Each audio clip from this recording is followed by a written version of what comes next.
You know, and we all have our 15 minutes of fame, and I'd like to take a couple of my 15 minutes to talk about the rights and the wrongs in the world of professional wrestling. And it is for the WWE Championship.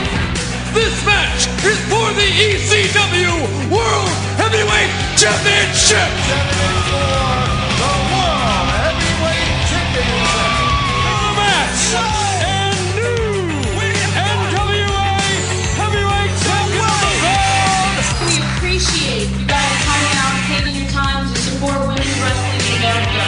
This match is for the AWA World Heavyweight Wrestling Championship. Hello, folks. Welcome to the WPN. This is your host, commentator, Mr. Wayne. And today, in this particular podcast, we're going to be talking about the upcoming WWE Women's Tournament. It should be said that it should be reported, I should say, that Triple H has more or less confirmed that the Women's Tournament will take place, more than likely in the summer of 2017. And it can be assumed that they're going to follow suit of everything that they've done already. The formula has worked. There's no reason for them to change right now, or no reason for them to change, period. It's been relatively successful. But following suit of the WWE Cruiserweight Classic, the 32-man tournament that took place, and they got guys from all over the world. All these great cruiserweights from every corner of the country that they can, every corner of the globe, I should say, that they could possibly get. And if you haven't seen that, if you got the WWE Network and you haven't sat down and watched that, you really should. I know that's it's been there for a while, and I can't imagine anybody that would be listening to this that hasn't seen it. But if you haven't, go shoot over there and check that out. A lot of great matches in that. Also, of course, they had the UK tournament, which took place recently, January 14th and 15th. It was a 2-day tournament. They've already crowned their champion. And much like the Cruiserweight Classic, they kind of pulled out the best talent that they could that existed within the UK and kind of slapped them into that. So we can relatively assume that the formula will not change. The WWE is probably going to go throughout the independent circuit here and abroad and pick out some of the best lady wrestlers that they can possibly find and have them participate in this tournament. So what I would like to do here is go through the names of people that I think should be in the tournament. Of course, there are no actual leads. Nobody has confirmed or denied or anything like that and said, yeah, I'm going, or whatever the case may be. I believe that they have already put feelers out, from what I've read, to see who they could possibly get a hold of. Again, none of this stuff has been confirmed. It's all essentially hearsay. So, you know, what we're going to do here is just kind of go through the list of some of the ladies that exist out there on the circuit. Now, for this particular list that is being created, the names are based on women who have already earned reasonable reputations on the circuit and pretty much known more or less as being good, great wrestlers, which, again, that seems to be the MO of the WWE at this point. They're certainly not going to, in my view, go out of their way to grab somebody who's either just gotten into the business or not well trained enough. I mean, that speaks for itself. When I say that in relation to, let's say let's use WoW as an example. You know, all due respect to WoW, Women of Wrestling or Women of Wrestling Superheroes, for a while there, a lot of the ladies that they had on their show, a good chunk of which were not trained. They weren't real seasoned. And I don't mean the ones that they've recently gotten a hold of, like Jessie Bell and Amber O'Neal and Santana Garrett and so on and so forth. Now, those ladies are trained. I meant the ones that they got expressly for the show, like Frost. Although she's a good athlete, she probably literally has 4 matches in total underneath her belt, and that's in a 5-year span. So when I say, they're probably going to be looking for the most well-trained, not necessarily big personalities or something like that, we're going to scratch the women that have been on platforms such as WoW off of that list, except for the ones that have already had wrestling underneath them. I'm also going to be excluding women who are under contract to other organizations like Ring of Honor and Impact Wrestling.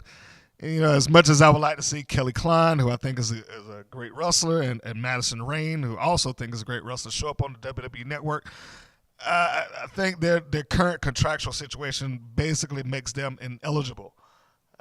Being tied up as a TNA knockout and tied up within Women of Honor, it's very unlikely that we will see them unless they jump ship. I mean, it's not unheard of, and it's not like we haven't seen it before. Once the opportunity of the WWE comes knocking to somebody, they have found ways out of their contracts, or they let the contract lapse, and next thing you know, they're there. I mean, look at Mandrews or Mark Andrews, who right up until that tournament was happening to have been broadcast on television as an Impact wrestler in the X division. And then all of a sudden he's in the UK tournament. So it's not impossible, but until we officially know that some of these people are out of their contracts, we're going to leave them alone. Also, women that will be excluded will be the ones that have already been signed and reportedly signed to the WWE. Now, we know for a fact that Kimberly, Heidi Lovelace, and Andrea have all signed to the WWE. They posted the picture. They're there at the Performance Center. So it's not as if it's unlikely that we will not see them in the tournament anyway. So there's really no reason to hash that. They're already there. They're already in the system. So, it'd be great. I would love to see Kimberly show up and wrestle in the tournament. The other thing that we don't know is we don't know how big this tournament is going to be. Are they actually going to go for a full day? Are they going to do the 2 days like they did in UK? Are they going to stretch it out over weeks like they did with the Cruiserweight Classic? Is it going to be 32 women? Is it going to be 16? Is it going to be 8? So it's really, really difficult to kind of go and cherry pick names because you don't know how far out, how abroad you're supposed to go. I mean, I'm trying to set certain parameters to myself so that I don't just shoot all over the place. Another thing I forgot to mention is I won't be picking out women from outside of the U.S. boundaries. Now, the reason behind that is that I'm kind of limited on some of them. I mean, there's some great names that I come across online, but most of what I know about them I have read, and I have not had access to the actual match. So despite that they appear to be great talents, or I should say I have limited access to their matches. So despite the fact that I've seen like 1 or 2 matches from people like Rhea O'Reilly and Kelly Skater. Well, Kelly Skater actually wrestles here quite a bit. But despite the fact that I've had access to them and to see some of the matches, some of it's been fairly limited, and I don't want to make a judgment off of that. So I'm going to stick to the ones that are right here within the country, the United States. Okay, so let's get to the list. And if you have any other names or suggestions, I would really like to see it. Feel free to drop a line at the bottom of the page. I don't know where you're listening to this. I know it's going up on YouTube, so you can leave it in the comments below. Or if you're listening to this on our Facebook group or Facebook page, I'd say, you can leave your comments also down below. Or if you're getting this on Podbean, might as well just go ahead and get the plugs out of the way. You can check out this podcast and other podcasts on podbean.com. You can go to iTunes if you're an iTunes subscriber and find our podcast that way. Just search out WPN and it will pull itself up, and you will be able to hear this among some other interviews of some of the ladies, some of which I'm about to name. Again, YouTube, we always have that. If you're listening to this on YouTube and you can't really sit down and watch or listen to the whole thing, there will be a link below. You can always scroll down and hit that link and just download the MP3. And, of course, the WPN Wrestling website, which all of the podcasts and the videos and articles and things like that go up. So you got a couple of different options here. And, of course, not just for these interviews or these podcasts that we like to do. There's several other things. Working on merchandise. Got to put that out there. Working on merchandise to put out for the WPN site. So if you like supporting the ladies of the wrestling industry, particularly, of course, the independent circuit, which is basically what we deal with. if you like supporting them, then drop by our site, watch a video, pick out an interview, download that, because the numbers matter, and it does help push some of the additional future things that we're going to do. So we like having that around.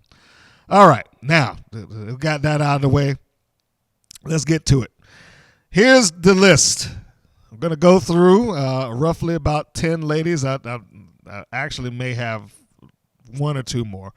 But some of these are going to be put into honorable mention. And the first thing, and in no particular order, let's get that out. No particular order, so I'm not saying one's better than the other or anything like this. And this is not about who I would necessarily like to see in the tournament, because there's plenty of people that I like. But, we're going to go with people that I think should be there based on years in, talent, so on and so forth. Top of that list, Mercedes Martinez, the Latina sensation, former, I'm not going to say former, but Shimmer champion. She has been in this game for a long time. And I don't say that to say that she's, past her prime or anything like that. She wrestles as good as she ever has. She's still, a great name out on the circuit. Has gone, practically built WSU on her shoulders as one of the longest reigning champions. I just go ahead and say, she made Jessica Havoc in integrating her into the feud that they had at WSU, passing the championship on to her before she essentially left the company. Mercedes, the fact that she hasn't been signed to a major national wrestling promotion is a bit of a crime. Let's just put that out there. She's been on WWE, and I think you can find a match that she wrestled on a Sunday Night Heat some years ago against Victoria. But that's basically about it. I don't think she's showed up on not even the Knockouts Knockdown, and I cannot believe that they would not have her on a Knockouts Knockdown. She lives in Florida. Yeah, it would be a little bit of a drive, I think, from Tampa to Orlando, but still, she's about as talented as they come. She's got a lot of skin in the game, and in light of the WWE kind of loosening up on people that have years on them, and of course, they're not holding it against you that you wrestled for, quote, the competition, or that you wrestled on independence anymore. I think Mercedes Martinez should be a shoo-in. She reminds me very much of like the path of a Samoa Joe or AJ Styles and whatnot, and that she has pretty much done what she can do on the independent circuit. And it's time, man. It's time. Even if she only shows up there for round one, it's time. She deserves to be there. And I went on a little bit longer on Mercedes Martinez than I probably should have, but I really believe in her as a talent. Next, Mickey Knuckles, who actually has been on a national platform before. She was a TNA knockout under the name of Moose. Knuckles is somebody who I believe has definitely gotten better over the course of time that she has wrestled. And hard to believe for a lot of people, because I don't think there's a good chunk of people that have seen her work outside of a hard-hitting, hardcore, brawl for it all type environment. She is a willing participant in some nasty matches. I mean, I've seen her just get slammed around on fluorescent light tubes and tacks, and she probably took Isis to Amazon maybe to the best match of her career, and that's saying something. She is a far better wrestler than she's given credit for. We actually do have a match where she didn't do any of the hardcore stuff. She wrestled against Jessie Belle Smulders in a basic technical wrestling match. And I would encourage you to go to our YouTube channel, scan through the videos, and look for that match, Mickey Knuckles versus Jessie Belle Smulders, and you'll see what I'm talking about in that. To say nothing of the fact that personality means a lot. And we all know it means a lot in the WWE. And if they're going to do this tournament, they're probably, I'm imagining, going to do the same thing, or at least close to what took place in the Cruiserweight Classic, where they got to draw interest. They got to get you interested in the participants as quickly as possible, and that's probably going to involve them being sat down in front of a camera and explaining who they are and why they're doing what they're doing and what the tournament means to them, et cetera, et cetera. Mickey Knuckles is a good talker. Go back and check her on the Resistance Pro, where she's talking about getting the championship back from Crazy Mary Dobson, coincidentally, who's also signed to WWE. I mean, they are cleaning out the independents now that I think about it. But we'll get into that later.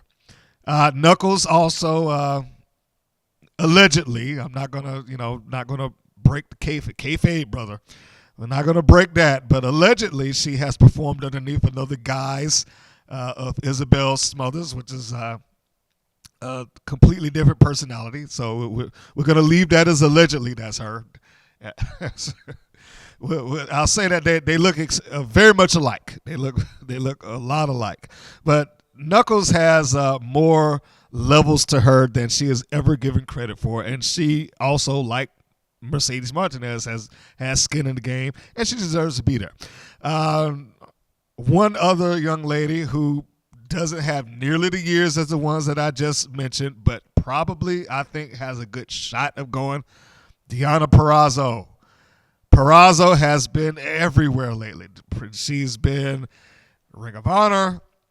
She's run the independent circuit. She was on Impact Wrestling, both on pay-per-view and on the TV show. In fact, she was, as I'm recording this, she was just wrestling the returning Brooke, formerly Brooke Tessmacher, on their program. She was there on SmackDown. Purrazzo has made the rounds as a wrestler, and I don't think that you're going to get any better young face to kind of go in there than that. I mean, she's probably one of two that I could name. I'll get into the other one later. But she already has essentially a foot in the door. She has gone back and forth. It will not shock me in the least to see Deonna Purrazzo make her appearance in that tournament, explaining what it means and all that good stuff like that. And she is good. She continues. She has put herself full bore into being a wrestler. And what else can you say, man? That's what it's about. You gotta, if you're gonna go, you gotta go all the way. And she's committed herself to it, and clearly it's been paying off. She's gotten paychecks from the three essential promotions of the country, although Ring of Honor and Impact Wrestling are a distant second and third away from WWE. But the fact of the matter is that they are the national platforms, and she's been on all of them. So her showing up for the tournament, probably very likely. Veda Scott, I do not know Veda Scott's contractual situation. I do not think that she's obligated to Women of Honor. I know she has wrestled with Women of Honor for quite a bit of time, and I think that she's a very talented young lady. Certainly one of her better features is her ability to talk, and that is one of the primary reasons that have her listed. Scott, good wrestler, speaks for itself, but her personality shines when she's in front of a microphone. And I think having her again, if you're going to do it, and the network is about creating content, which is more or less we got to get stuff for TV. And if you can't make compelling TV, it's going to be compelling in the ring. It has to end up being compelling in there, but it's also got to be compelling outside of it. I think Scott will be a good addition to that. Nice, well-rounded young lady to be in that tournament, and I think she has the ability to kind of flip the crowd too. She's good at what she does. We'll leave it at that and kind of move on. Ivelisse. Now I questioned putting Ivelisse on the list because of Lucha Underground and her connections to Lucha Underground. I know that the contracts that they have there more or less tie people up, but as I'm recording this may change by the time you hear this podcast. But as I'm recording this, I was understood that season 4 of Lucha Underground was up in the air. So that being the case, with it being kind of iffy at the moment, I think that she should go. And I think that she can go. She has certainly refined her act since the time that she was on Tough Enough. Since that point, we've seen her much like a Peraza, although not in the same short span of time that she did. But we've seen her show up on Impact Wrestling. She did the gut check. Of course, that's following WWE's Tough Enough. And then, she hits the independent circuit, and then she signed on to Lucha Underground, which, by the way, the thing that's going to be really pushing her for Lucha Underground is that it got to show acting chops. It showed that she is something else other than a body, other than an athlete inside the ring. As far out as Lucha Underground is, because they are not a typical wrestling company. They basically fall in line of, we're just a TV show, and they got dragons and demons and all sorts of stuff in there. And how can the WWE not like that? They, for a good long time, they didn't even want to consider themselves a wrestling product. We're not wrestlers. We don't wrestle. Just because we got a wrestling ring and we got wrestling boots and we got people that perform wrestling moves that make us wrestlers, that never made no sense to me. But anyway, I'm not gonna go off on that. But for a long time, the WWE did not want to make claim on being a wrestling promotion. But we're TV. We make TV. Well, how can you not have somebody like her? She has gone out of, I don't want to say gone out of her way, but she's most definitely proved that she can deliver the goods in front of that camera. Now, I doubt that they're going to have a bunch of people acting and doing all this stuff during the women's tournament, but if they did, if it's a backstage interview, if they perform a vignette or something like that, she can pull it off. And that means a lot. And, of course, the fact that she, as a wrestler, has done nothing but improve certainly isn't going to hurt. Speaking of Lucha Underground, Cobra Moon, or as you may know her on the independent circuit, Thunder Rosa. And I love that name. I've said it a couple of times. Thunder Rosa is another very talented young lady. Same rules apply to her as they do for Ivelisse. She's gotten a chance to kind of prove herself in front of the camera. I'm not sure she's back from Japan right now, but I know she and Holidead have traveled over to Japan, the Twisted Sisters, and they have been working it.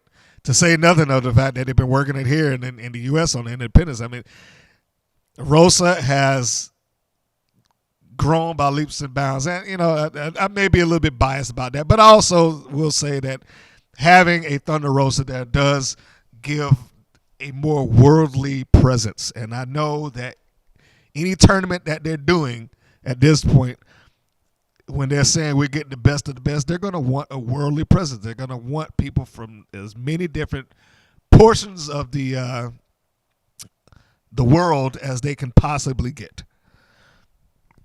Tessa Blanchard. The name alone probably would indicate to you that she is a shoo-in to go into the women's tournament. Not because she is untalented and, we're just going to get her because she's a Blanchard. And I certainly do not want to stress that, because I actually do not believe that's the case. But I think that she is a talented lady in the ring. Got to see her work recently. And more importantly than that, I think the name factor will only begin to come in when they want to get behind that camera and tell that story. That's where I think it's going to come in. I don't think it's going to be a big deal necessarily. Let's hire her because she's a Blanchard, because if that were the case, she probably would be in the WWE by now. But give her credit where credit is due. She has gone and she has traveled. She has traveled the circuit, and she has built up a name all on her own. And she practically was born into this business, not just because her father's Tully Blanchard, but her grandfather's Joe Blanchard and her stepfather's Magnum TA. And she's been around the business for, since birth. And her boyfriend, he's a wrestler. So she's wrestling every which way that you turn, and it shows. You can't knock the fact that she is good at what she does. And the fact that her last name is Blanchard, although it certainly will help in the storytelling aspect, is not a defining factor. But for the WWE's purposes, and you know how they love to do their TV, I think it will help.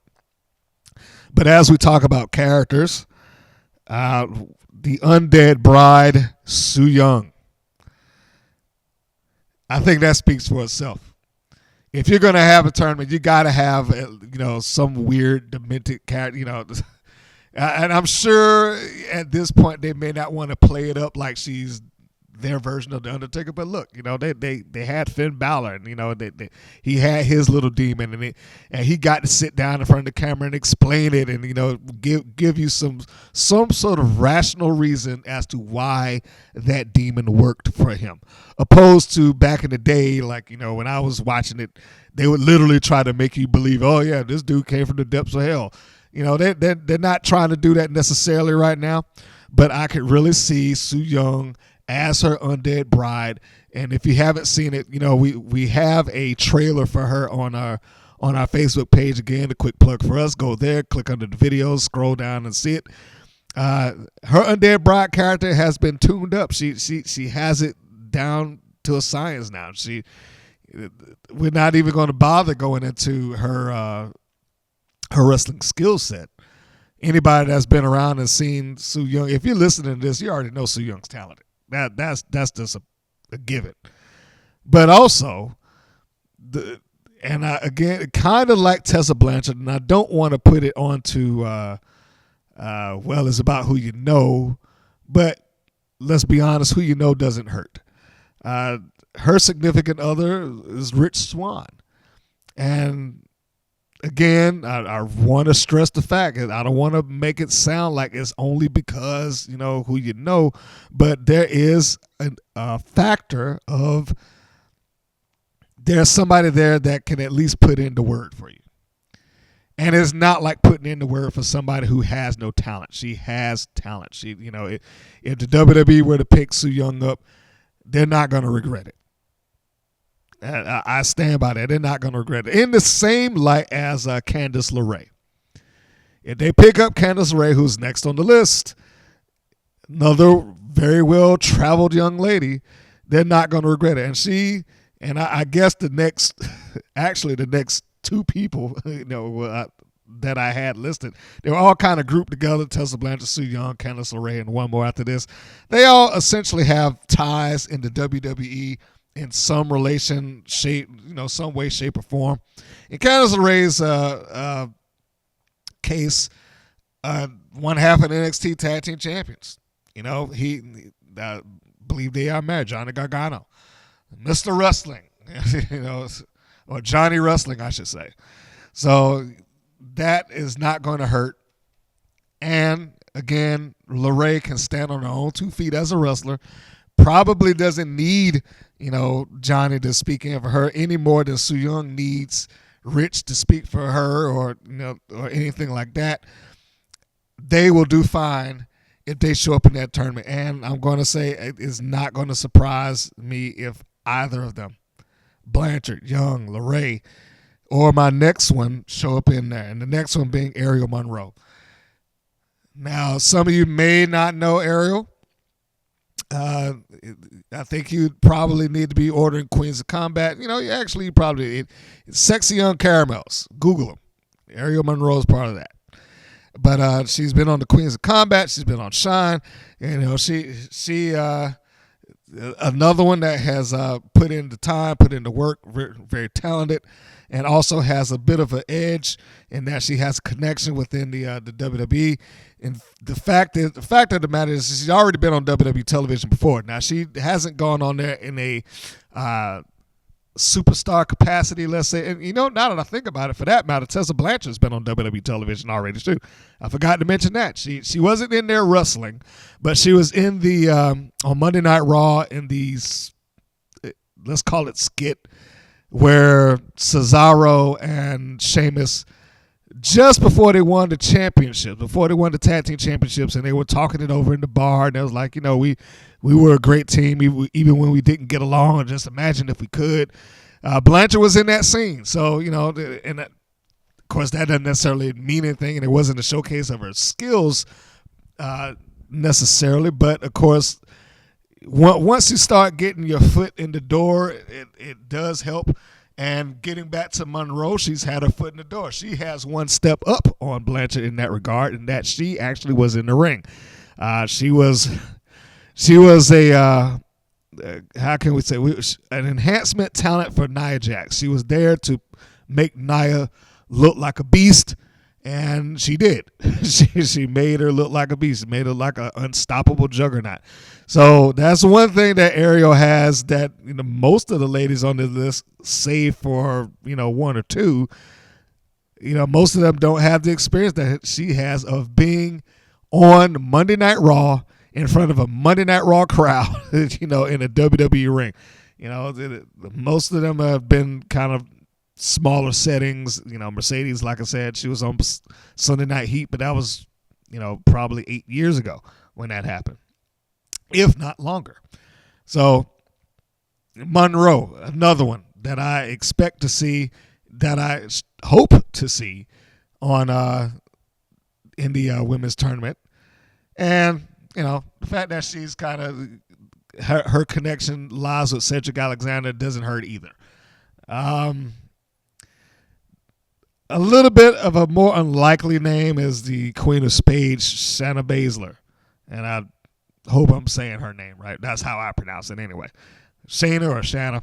Anyway, she is a little bit of a, I can't say a wild card because she too has kind of connections within the industry. One of her biggest connections is that she is a UFC horsewoman, and you know how the WWE loves their co-branding. I'm sure Ronda Rousey's stock within the WWE has dropped drastically, considering the devastating bout that she took against Nunes recently. So I don't know if they would want to have Baszler in there because, hey, you're one of the horsewomen. Let's see if we can work out something and have Rousey with you. But on her own merit, she has gone in and she has started wrestling. I believe she won a championship at PWG, if I'm not mistaken. She has gone over to Japan for the Stardom promotion. And, of course, her style fits in great over there because she's hard-hitting. And she is pushing the limit, man. And the only thing that I would think that would stop her from kind of getting into that is if she's not back in the States by the time that tournament kicks off. Because even though she's more or less about a year into her wrestling career, having her there, she's still a name. I don't care that she's not the wrestler that the latest that have been listed. It's not the wrestler that Mercedes Martinez is, or Mickey Knuckles, or Prazzo, or anybody else that I've listed so far. And that's only because she hasn't had that kind of time, and to kind of really get it down and get the psychology. But she's good, and she's learning. And like I said, the only reason I don't see her getting into it is she's not back in the States by the time that the tournament kicks off. But she is a name. She has a fan base. And having her there will more than likely draw some eyeballs to see what she's going to do if she's applied in that tournament. And we know the WWE is all about selling that network. And if they can have somebody who is a celebrity of sorts, because she is a sports celebrity, if they can have somebody in that tournament that they can kind of exploit and say, hey, look at that. We got UFC fighter Queen of Spades, Shayna Baszler, competing in this wrestling tournament, you better believe they're going to exploit it to the hilt. And so for that reason alone, I think that she belongs in this listing. The hardcore anime, Lufisto. I think she is another top pick to get into the WWE Women's Tournament. At least I hope she is. Largely because she falls under the same category, in my view, as Mercedes Martinez and Mickey Knuckles, in that here's somebody that has literally kind of given their body to wrestling on the independent circuit and not on a large scale been recognized for it yet. if there is ever a time for somebody like a LuFisto to get recognized among the other women that I've just named, now's it. Now is the time. I'm hard pressed to say that if they don't get into it now, then they're probably not ever gonna. And that kind of hurts to say, because you always want to believe that there's the option. You always want to believe that there's the chance. But I would like to see LuFisto at least get that shot. She, much like Mickey Knuckles, they're kind of similar in style in that they are willing to do the hardcore stuff if they want the hardcore stuff. Now, the WWE, by no stretch of the imagination, is going to go hardcore in this women's tournament. They may have some hard-hitting matches, and they may take it outside the ring and use a steel chair or a trash can, but nothing close to what these ladies have done previously. I mean, Knuckles over tubes and tacks and barbed wire. LuFisto basically has done the same thing. They're not going to ask them to come anywhere close to that. And the fact that they were willing to do that already pushes them past the point of, are you willing to take this type of bump in a WWE environment? And yeah, I'm pretty sure that's going to be a resounding yes. It's probably light work for LuFisto to even deal with that. 2 wild card picks for me in this this tournament. The first one being Kiera Hogan. Kiera Hogan falls in line of the same category, in my view, as Deonna Purrazzo. She's a young lady who has, well, first off, she's already been down to the Performance Center. She had gone down and she'd done the tryout, which has been publicly admitted. I did the interview for that. Go onto the site, look at our introducing series, and she talks about it in that particular interview. But it wouldn't shock me to see her show up in the tournament at all. She has been extremely dedicated to getting her name out there.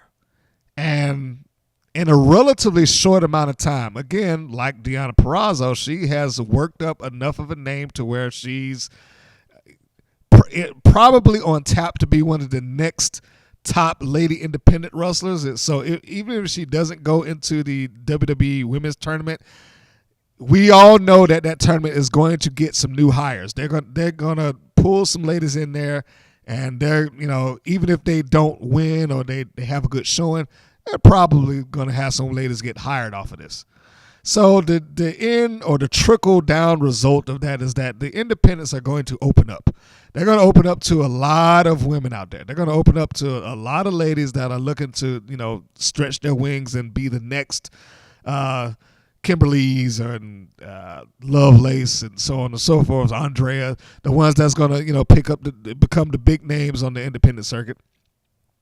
And I would dare say that if Hogan does not get into the tournament, and I fully believe that she's probably going to go, but if she doesn't get there, then you better believe that Shine, Shimmer, WSU, she's already challenging for the Spirit title in WSU, but she's going to be working that independent circuit hard. And that is a fact. that is going to happen. So yeah, I have her as a wild card pick. Second wild card pick for the tournament, Casey Carlisle, former NWA Women's World Champion Casey Carlisle, who has been about as hard-hitting as it come. I mean, I've seen some downright mean and nasty matches from her, and not necessarily because they were hardcore or they pulled out chairs and pipes and whatever the heck else you might think. She's just a hard-hitting wrestler. Go and search some of her stuff out. It didn't necessarily have to be under my channel, but just go search some of her stuff out. You can hear the thuds. You can hear it when she cracks somebody across the back. I mean, it's just, or kicks somebody in the face. It is brutal. And she's good at what she does. I think that goes without saying. She wouldn't have been the world's champion necessarily without it. But that, along with the fact that she probably was the first of the touring women's world champions that the NWA had in many years, kind of brought the title back up. Good promo, good in the ring. Go watch the the match with her and the Black Widow that are listed under the Ladies Night Out on our channel. It is the main event. You can kind of fast forward to that. But her and Black Widow, they had a very, very hard-hitting match, and that is the match that I stand on as far as Carlisle being a wild card pick. She's somebody that should get in that tournament too. She's got some skin in the game. Now that I really sit and think about it, she's got time, and having her in that not going to hurt. Honorable mentions. These are the people that I would like to see in the tournament, but for one reason or another, I am kind of hesitant to say that they will go. Not because of lack of ability and not because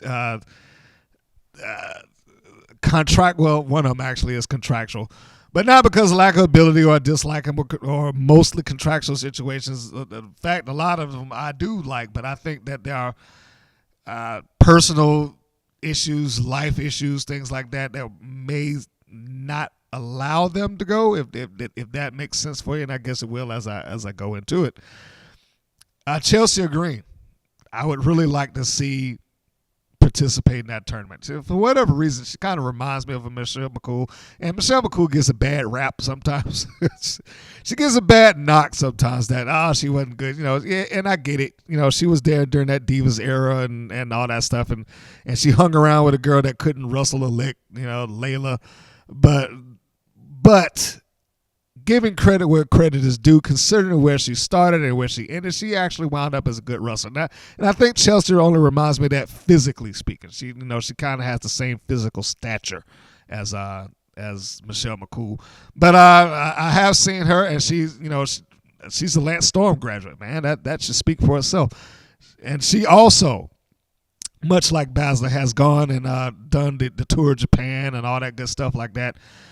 Unfortunately, I think she, as being a contracted would be loose, but being a wrestler under Impact Wrestling as Laurel Van Ness probably puts her out of the running right now.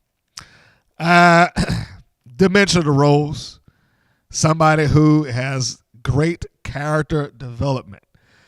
Problem being is I don't know how willing the WWE is to take in stuff that they don't own, first off, or they can't get ownership to.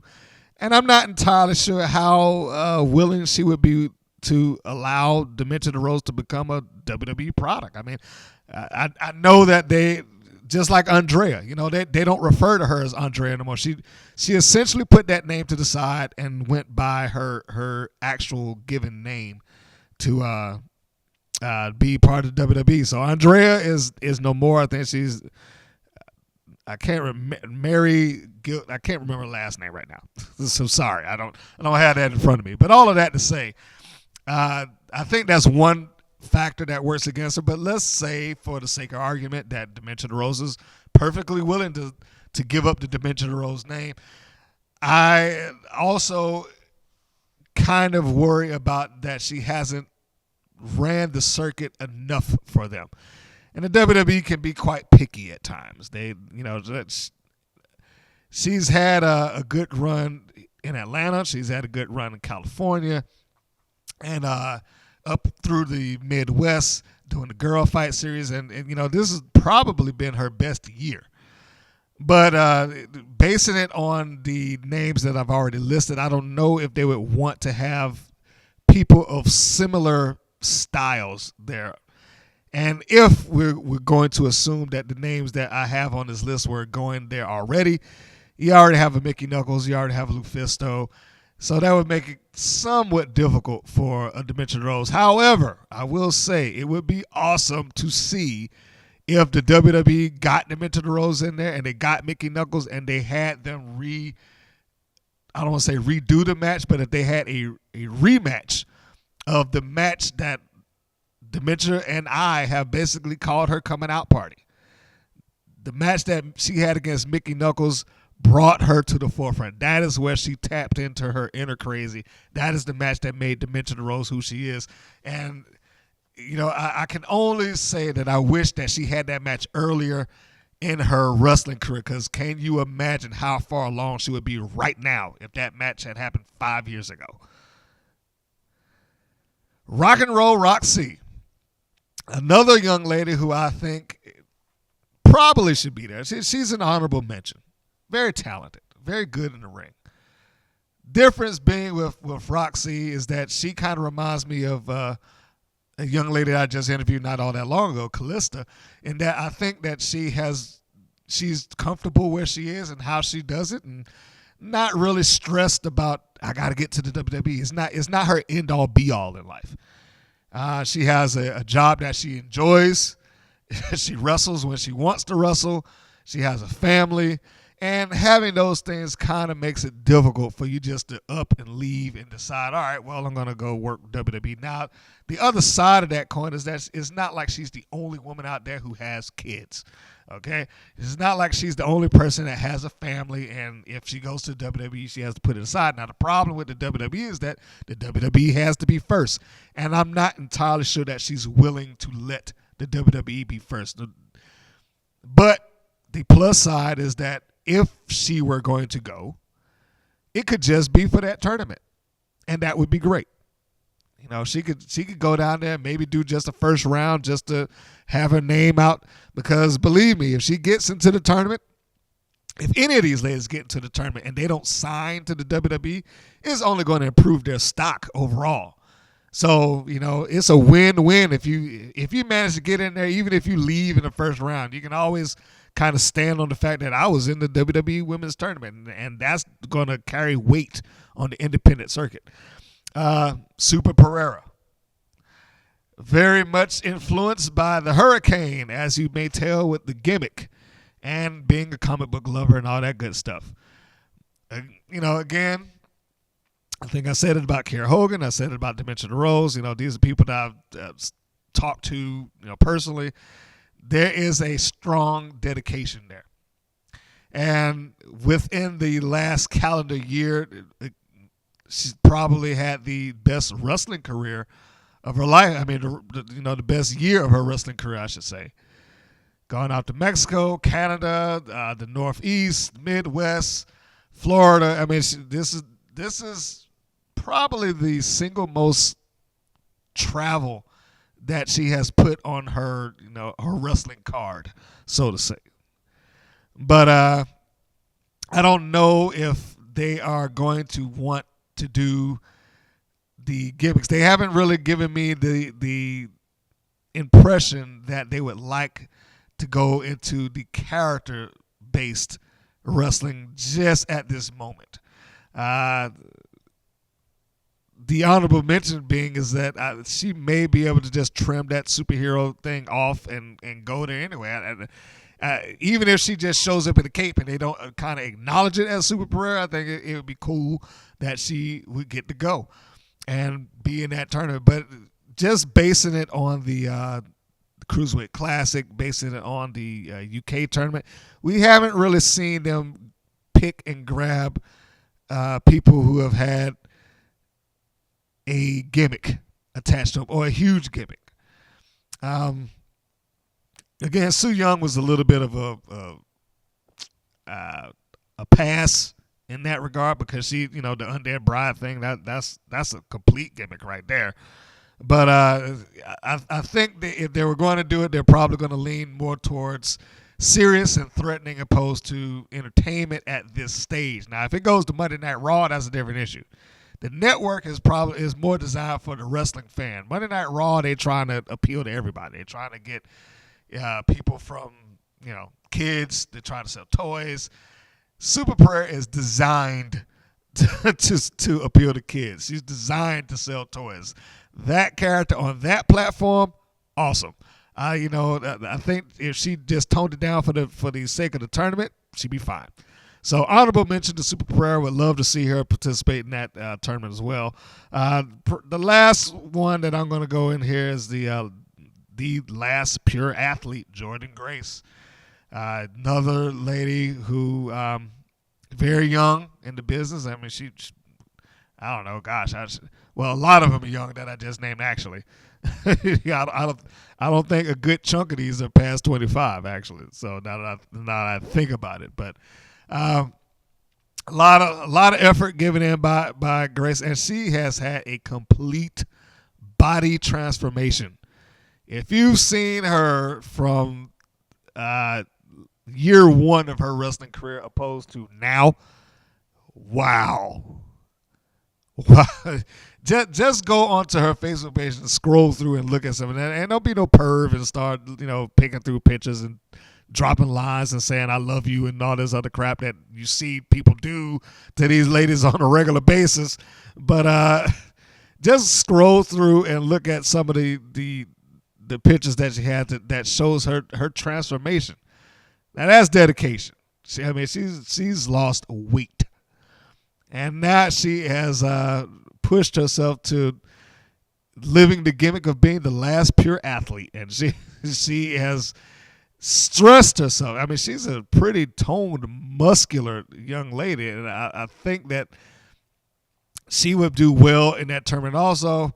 Only thing that would, in my view, kind of work against her is kind of the same thing that I would put for some of these other ones, save for Rock and Roll Roxy and Chelsea, is that I don't know if they have gone out enough and connected with the right people. And that's probably what I should say. Going out enough and connected with the right people, because a lot of that's going to be built on that. I mean, the WWE has feelers out there, but there's only so many independents that they can hit. There's only so many promotions that they can actually sit there. All right, let's see this person perform and all that good stuff. Now, all of that being said, there is one other option that they have. I mean, you can always go to the WWE site and kind of put yourself in through that. Because, they always accept it that way. Now, you probably get lost in the shuffle because I'm sure they get bombarded with this stuff regularly by every possible, conceivable wrestler underneath the sun that wants to get a contract with WWE. But if they have not come out to you, if you haven't built a name on the independent circuit, if they don't know you that way, if it isn't because your name carries such value and such weight on the independent circuit, but you're good, and they just you just haven't had the platform to do it yet.